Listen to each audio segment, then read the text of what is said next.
दोस्तों जानते हैं पैर पर कुल्हाड़ी मारने वाली कहावत कहां सिद्ध हो रही है? ये उत्तर प्रदेश के एक मंत्री जी हैं बलदेव सिंह औलख, उन पर बिल्कुल सटीक साबित होती है। और उनको मंत्री बनाकर आज यही महसूस कर रही होगी योगी सरकार और भारतीय जनता पार्टी कि एक तरफ केंद्र सरकार को बड़ा तोहफा मिला है सांसद के तौर पर, कंगना रनौत के तौर पर, कि वो लगातार किसान आंदोलन के लिए जिस तरीके की शब्दावली का इस्तेमाल कर रही थी उसने सांसें थामने पर मजबूर कर दिया था हरियाणा विधानसभा चुनाव में। और अब कुछ ऐसे ही हालात पैदा करने की कोशिश बलदेव सिंह औलख की है। मैं पहले भी कहता रहा हूं और आज भी कह रहा हूं, दरअसल हुआ यह है कि कोई जरूरत नहीं है, किसी भी तरह की मेहनत करने की जरूरत समाजवादी पार्टी के मुखिया अखिलेश यादव को नहीं है, कि इनकी अपनी ही पार्टी में इतने वाचाल नेता हैं, वाचाल प्रवक्ता हैं कि अंट शंट बयान देकर खुद इनकी मुसीबत बढ़ा देते हैं। इस बार नई मुसीबत किसी और ने नहीं बल्कि बलदेव सिंह औलख ने बढ़ाई है, वो भी ऐसे दौर में जब पूरे देश की नजर दिल्ली के बॉर्डर पर टिकी हुई है, जहां पर हजारों किसान जुटे हुए हैं, उनके साथ बदसलूकी की जा रही है, वो घुस ना जाए दिल्ली के अंदर, राजधानी में घुस ना जाए, हमारे जिले इलाही की नींद में खलल ना पड़ जाए, तो बैरिकेडिंग से लेकर वाटर कैनन और वाटर कैनन से लेकर कील तक ठोक दी गई है। अब ऐसे में बलदेव सिंह औलख का ज्ञान आप सुनेंगे तो यकीन मान जाएंगे कि जो कहावत शुरुआत में मैंने सुनाई, अपने पैर पर कुल्हाड़ी मारना, वो सटीक कैसे साबित हो रही है। नमस्कार, मैं हूं प्रज्वल गौतम और आप देख रहे हैं खबर चौक। किसान आंदोलन को लेकर आपने अब तक तो मंडी से सांसद हैं, वैसे सांसद तो ही हैं, अभिनय बहुत शानदार करती हैं, नाम है कंगना रनौत। लगातार फिल्मी डायलॉग्स बोलने की जो उनकी पुरानी आदत है वही वो यहां दोहरा रही थी। खास बात यह थी कि जब वो वहां से आ रही थी और एयरपोर्ट पर एक सीआईएसएफ की महिला जवान ने उनके गाल पर रसीद कर दिया था थप्पड़, तब से खास तौर पर वो किसान आंदोलन को लेकर काफी कुछ कहती और रही है। पहले तो कहती रही है, अब और ज्यादा कहने लगी थी। किस तरह की बात निकाली थी जिसके बाद आगे आकर ये तक कहना पड़ा बीजेपी को हमारा लेना देना नहीं है, हमारा लेना देना कोई नहीं है कंगना रनौत के बयान से, भैया हमें कोई जानकारी नहीं है। वो क्या ज्ञान दे रही है, कहां से उनको जानकारी मिली कि वहां पर रेप हुए थे और ये तमाम चीजें, ये उनकी अपनी जानकारी, अपना अनंत और अथाह ज्ञान है, वो अपने पास रखें। बीजेपी का इससे कोई लेना देना नहीं। हो सकता है आने वाले वक्त में यही बलदेव सिंह औलख के लिए कहना पड़े और मंत्री जी कुर्सी ना खींचनी पड़ जाए, क्योंकि इस समय किसानों का जो आंदोलन है हाई पर है। और क्या रहे हैं बलदेव सिंह औलख मालूम है? वो कह रहे हैं किसान आंदोलन नहीं कर रहे हैं, ये मौज उड़ाने वाले हैं। इनको यहां पर धरने के नाम पर काजू खाने हैं, बादाम लीलने, ये मैं नहीं कह रहा हूं, ये मंत्री जी कह रहे हैं। जी हां, अब आप जरा सुनिए, भारत समाचार के एक पत्रकार है, उन्होंने बयान लिया। बयान चूंकि इसलिए नहीं सुनवा पाएंगे, आपको तो पता ही है कि यूट्यूब की कुछ गाइडलाइंस होती हैं इसलिए, लेकिन फिलहाल मैं आपको बता देता हूं उन्होंने क्या कुछ कहा है। भारत समाचार ने उसे छापा भी। लखनऊ, मंत्री बलदेव सिंह औलख का किसानों पर विवादित बयान। बयान क्या? किसान मांगों के लिए नहीं बैठते, बादाम और काजू खाने के लिए सड़क पर बैठा है।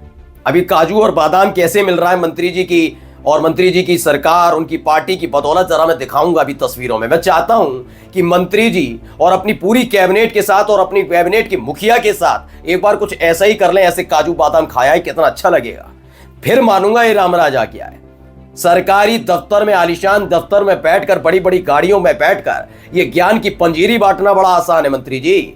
मैं चुनौती देता हूं, आप खुद और अपनी पूरी कैबिनेट के साथ साथ अपनी कैबिनेट के मुखिया यानी उत्तर प्रदेश के तेजस्वी ओजस्वी आपके अनुसार मुख्यमंत्री जी को बिठा लीजिए आसानी से और ऐसे ही काजू बादाम खिलाइए, बड़ा मजा आएगा, बड़ा मजा आएगा। क्योंकि हमें याद है कि एक थे सांसद जी जब ऐसे ही किसी प्रदर्शन में जा रहे थे और उनके खिलाफ जब मुलायम सिंह यादव की सरकार ने कार्रवाई की थी तो संसद में फूट फूट कर रोए थे। तो मैं चाहता हूं एक बार बादाम और काजू खा लें जाकर वो भी वहां पर। फिलहाल आगे कहते हैं, घर पर बासी रोटी खाकर किसान मजबूर हो चुका है। मतलब घर पर बासी रोटी खाता है, ये बात खुद भी मंत्री जी मान रहे हैं कि इनकी सरकार फेल रही है। अब किसान आ कहां से रहे हैं?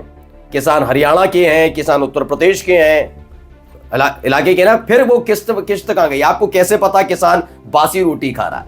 यानी आपकी सरकार निकम्मी है। मैं नहीं कह रहा हूं, ये मंत्री जी कह रहे हैं, पढ़ लिया ना आपने। मंत्री जी के मुताबिक किसान बासी रोटी खाता है और हम सबको क्या देता है? मुझको, मेरे परिवार को, पूरे हिंदुस्तान को। हो सकता है कुछ चरण चाटुकार पत्रकार और एंकर हैं, उनको फर्क नहीं पड़ता, उनके लिए मोदी जी विदेशों से मैकडोनल्ड का पिज्जा और बर्गर और पिज्जा मंगवाते होंगे विदेशों से। ये हम देश के किसान के उगाया हुआ अन्न ही खाते हैं भाई। ठीक है ना, इसलिए मुझे किसानों की फिक्र ज्यादा है। तो बासी रोटी किसान खाता है मंत्री जी के मुताबिक, यानी इन्होंने अपनी ही सरकार को कटघरे में खड़ा कर दिया कि किसानों के लिए 10 साल में कुछ नहीं किया सरकार ने। और काजू बादाम खाता हूं भी, मैं खिलवाऊंगा इनको भी। मैं जानना चाहता हूं कि जाएंगे नहीं जाएंगे। किसान की कोई समस्या नहीं है, हाँ किसान की कोई समस्या नहीं है, समस्या तो सरकारों की है, ठीक है। पिछले आंदोलन में बहुत जनसमर्थन मिला था। 2 साल से सूखी दाल अच्छी नहीं लग रही है।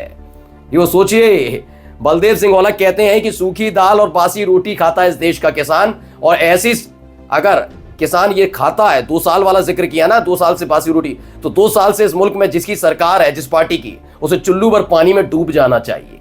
ये कि मैं नहीं कह रहा हूं भाई, ना मेरा चैनल कह रहा है, मंत्री जी कह रहे हैं कि 2 साल से सूखी दाल और बासी रोटी खा रहा है।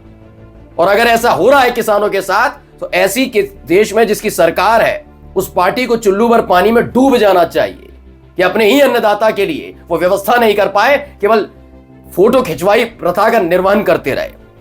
एक बार फिर से दूध और गरी खाना चाहते हैं किसान उच्चा।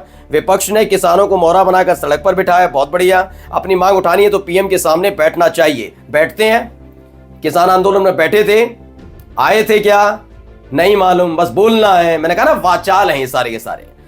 पीएम मोदी के सामने बैठना चाहिए, सड़क पर नहीं। बैठा लेंगे, प्रेस वार्ता तक करने की हिम्मत नहीं है इस मुल्क के हुक्मरान में, और बात करते हैं कि हम बैठते हैं। चलिए, पीएम सीएम योगी के कद के सामने ममता का कोई कद नहीं। चलिए आगे, इन्होंने अलग तरह का बयान दे दिया। फिलहाल ये बयान इनका निकल कर आया। अब जरा काजू बादाम वाला हिसाब किताब दिखाता हूं। ये देखिए, ये जो किसान आपको दिख रहे हैं ना, ये काजू बादाम खाकर इतने हष्टपुष्ट हैं, और ये तभी ऐसे चल पा रहे हैं बेचारे। देखो कितने हष्टपुष्ट वाला किसान याद है ना।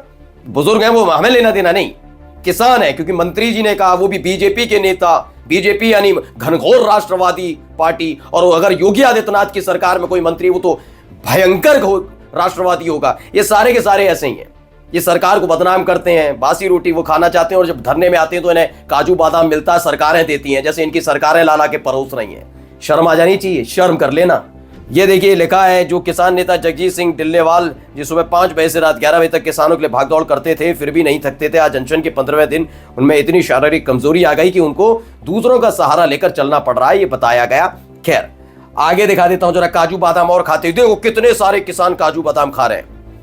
शंभू बॉर्डर पर बैठकर काजू बादाम की व्यवस्था की है बलदेव सिंह औलख की पार्टी और उनकी सरकार ने। बहुत बहुत शुक्रिया, बहुत बहुत मेहरबानी। मैं फिर कहता हूं, ऐसे ही आपकी कैबिनेट का एक एक मंत्री, चाहे वो कैबिनेट हो, चाहे वो राज्य मंत्री हो, या फिर दर्जा प्राप्त राज्य मंत्री हो, स्वतंत्र प्रभार भी हो, सारे बैठे, और आपकी पार्टी का मुखिया भी बैठे, सब आकर बैठे। काजू बादाम मिलने चाहिए, जैसे पुलिस आपके आदेश पर इन्हें बांट रही है ना, वही काजू बादाम आपको दौड़ा दौड़ा कर खिलाने चाहिए, तभी आपकी अकल ठिकाने आएगी। आप बोल रहे हैं किसान काजू बादाम खाने आया है, ठीक है।